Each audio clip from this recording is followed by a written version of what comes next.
We are going to start with our first meeting. So where is Texas? Hey! Hey! Well, we can do better than that.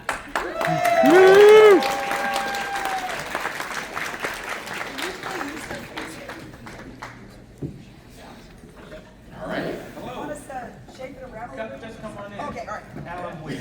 Hi. I'm sorry, Jack Savage. Oh, hey, Jackson.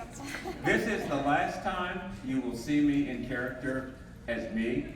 I'm Alan Wheat, Chairman of Wheat Schroyer Government Relations. We are thrilled to represent AANA as we have for several years now. I'm going to try to take it very seriously today because the president of Wheat Schroyer Government Relations is either here or is going to be here. But you have a fantastic team representing you on Capitol Hill. They do this on a professional basis every day, but as good as they are, and they truly are the best, no one can represent you better than you can represent yourself when you go to the Hill. So members of Congress will be looking to you to advise them, to guide them, and of course they'll be looking for you to support them. So I'm going to try to give you a realistic sense of what some of the meetings are like, and I promise you your meeting is going to be easier than the meetings these people are going to face. So with that, we're ready to start. All right. Let's begin. Hi, Representative Savage, Jenny Anderson from Midland, Texas. Pleased to meet you. Michael Byers. Mike, nice to meet you. Fabiola. Israel Coronado. Israel, nice to meet you. Oh, Israel Coronado, nice to meet you. Emily, you're in my chair. Improve the chairs. No, We gotta fix the Jennifer, chairs. please don't rearrange the I'm furniture in my office. I'm impressed with the size of your office, sir. Well, you know, I'm a freshman member of Congress, so it gets How'd you get this better. office? It gets better as time goes by, but I'm just pleased to be here, by the way. Wonderful. And I'm so pleased to meet you. The AANA supported me in my election, you know, and your support has been tremendous so far. And obviously, I'm going to be running for re-election. Am I allowed to talk about this? Let's try to avoid it. Oh, okay, well, you get what I'm saying. Yes, sir. But Thank you for your service. I appreciate the fact that you are here, and I appreciate the fact that we're working on some very serious issues here. You know, healthcare was a big issue in my campaign. So tell me what it is that AANA is actually interested in today. Well, we're coming to you today to talk about do I need a microphone? Coming to you to talk about HR 1317, the ICANN Act. But first of all, let me ask you, have you heard of CRNAs? Oh, of course, you know, I've had the support of CRNAs, and I understand that nurse anesthetists.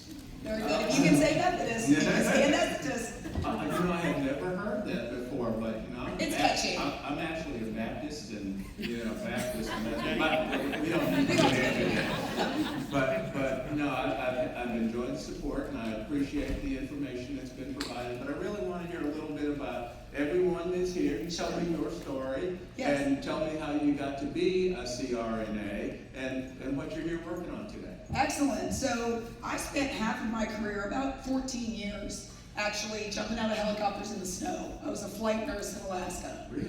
Yes, and I'm going to venture you're going to be the most interesting person I meet today. well, some would say I'm interesting, sir.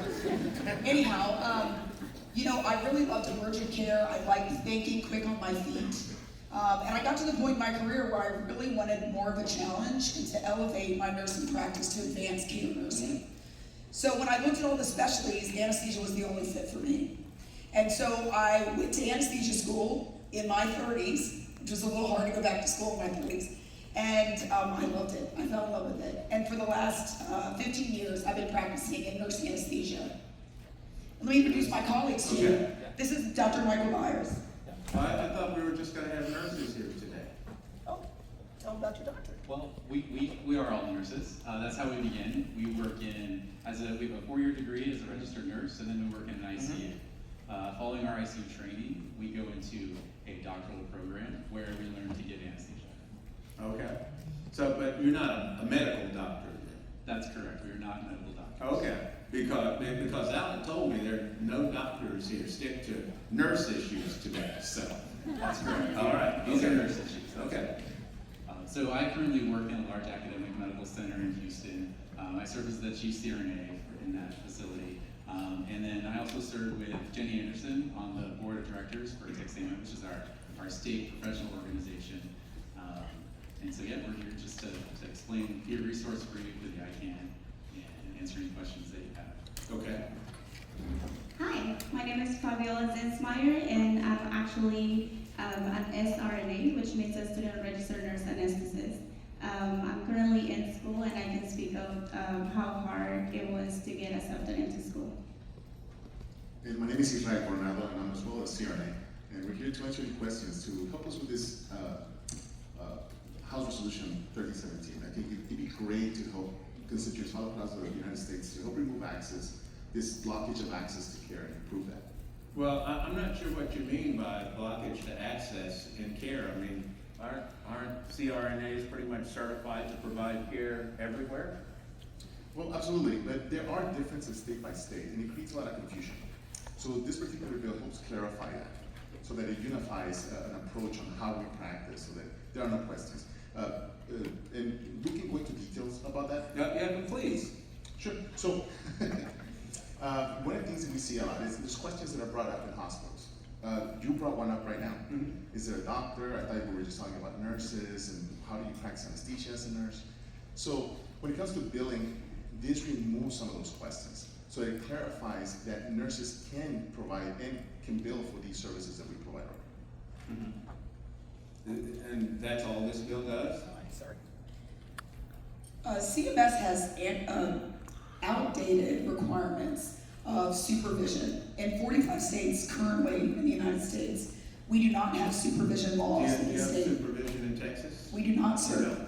We work under a process called delegation, but that's delegation from any physician. So if we're working with a proceduralist or a surgeon, all they do is write an order saying, I need anesthesia provided by the CRNA. And then we go to town and we do what we do best, which is a very safe anesthetic. You know, I don't want to get off the topic, but when you say you go to town and you're talking about anesthesia, I'm not sure that that's the most comforting verbiage I could give. So is it Perhaps really, that's a little bit of the flight nursing news to the left, so sir. let me ask the doctor here, is it really safe to have anesthesia provided by nurses who aren't doctors? Yeah, absolutely. We have a lot of studies that we can show you that just show that the care that's provided by a nurse anesthesiologist is no different than the care that's provided by a physician anesthesiologist. No difference at all. That's correct. Have you seen any of these studies?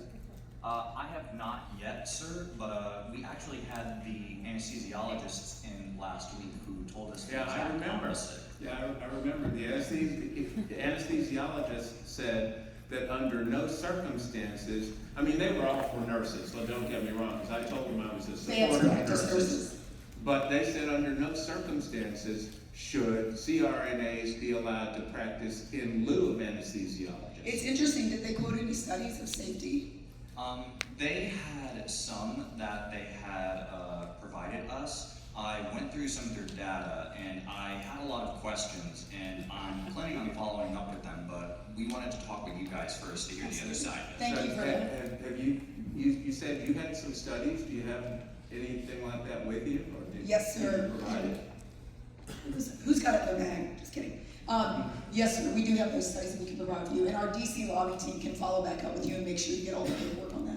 You know, I try not to see lobbyists. I like to see, I like to see regular people coming in here and talking to me. So who are your DC lobbyists? Our DC lobbyists with the AANA. Oh, okay. Yes. Yeah, I mean, you mean representatives of the organization? Yes, sir. Okay, not Yes. not like the lobby. I mean, before I got to Washington, I saw a lot about lobbyists and all the things they do in Washington. I'm not sure those are the kind of people that you want. No, essentially it's our team. Your Here at team? DC, yes. Okay. Now, as a student, have you been learning all about this legislation also? Yes, sir, and I actually was enrolled before I was accepted into school, so I'm very passionate about it. Now, so what will the if this legislation passes, what will the end result be?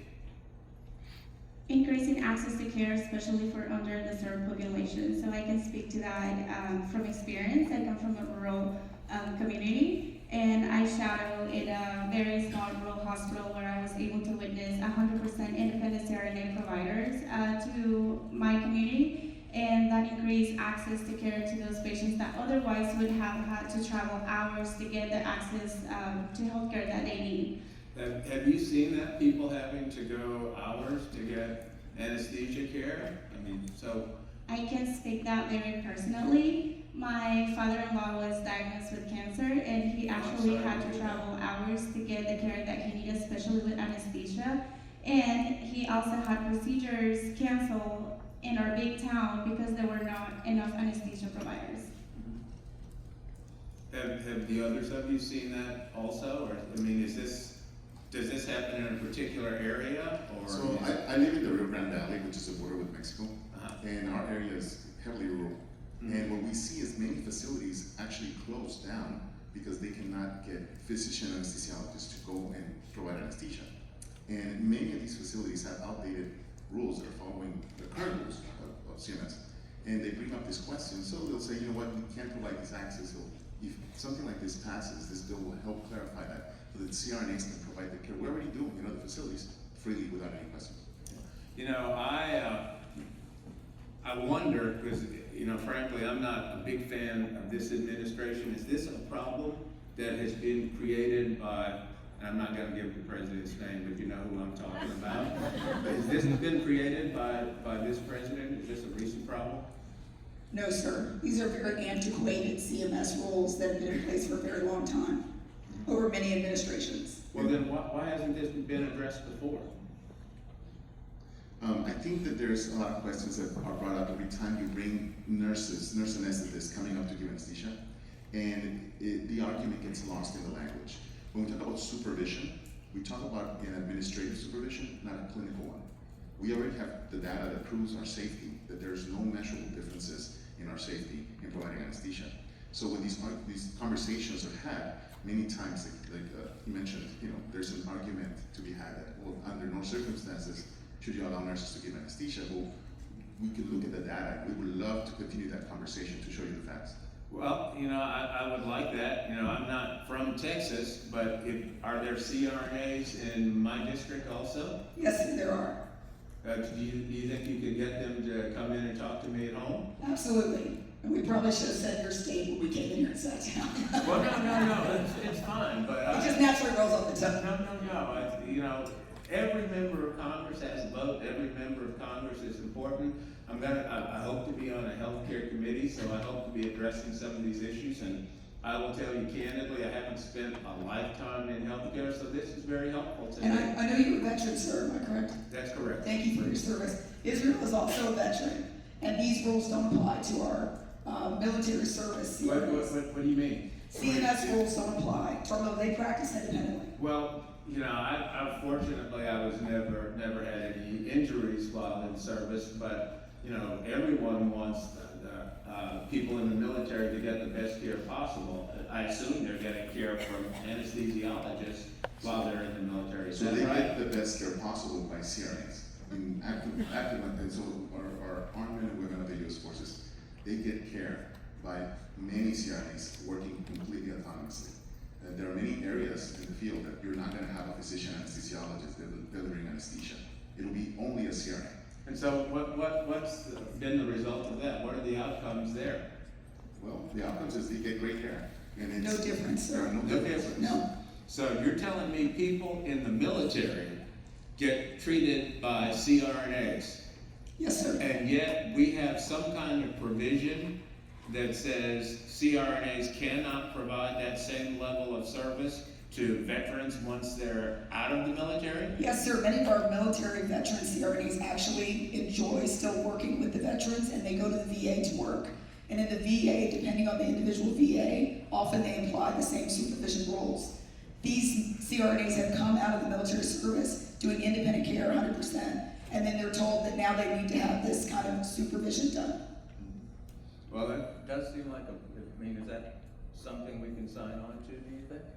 Potentially, but does this bill address that at all, or you mentioned that this bill focuses specifically on the antiquated rules from CMS, so I'm a bit curious, how about where's the intersect here? I just use as an example, we actually have another bill that we'd love to talk to you about, but another team's gonna come and talk to you about that.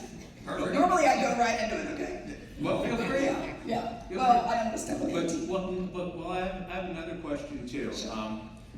I was watching, I've been, issues just swirl around here in Congress, come up and all the time, and I got this briefing this morning that, that the OMB, Office of Man, OMB is now considering the rule that will deny education loans to some nurses as advanced practice nurses because they aren't a profession. Is that something that you've taken a look at also? Yes, sir, and that is what another team will come talk to you about. I don't know if I'm supposed to address that enough. Let's pivot back to Let's pivot back, 1517. So, how long has this been an issue? You mentioned that these are very antiquated rules, and that you guys are working very hard to change this, but why has it taken so long for this to simply be changed? Is it that? Thanks. Okay. Anyway, it's been on the books for a long time. I cannot remember the date right now off the top of my head. I'll have to get back to you on that. Well, getting back to us would be fun. Yes. Yeah, we look forward to hearing from you, look forward to hearing from some of my constituents who come in and talk about this also. And I thank you for coming in today. I thank you all for, what you do and the service that you provide. And please try not to jump out of any more helicopters. I'm trying not to these days, too old. Okay, thank you for coming Thank in. you.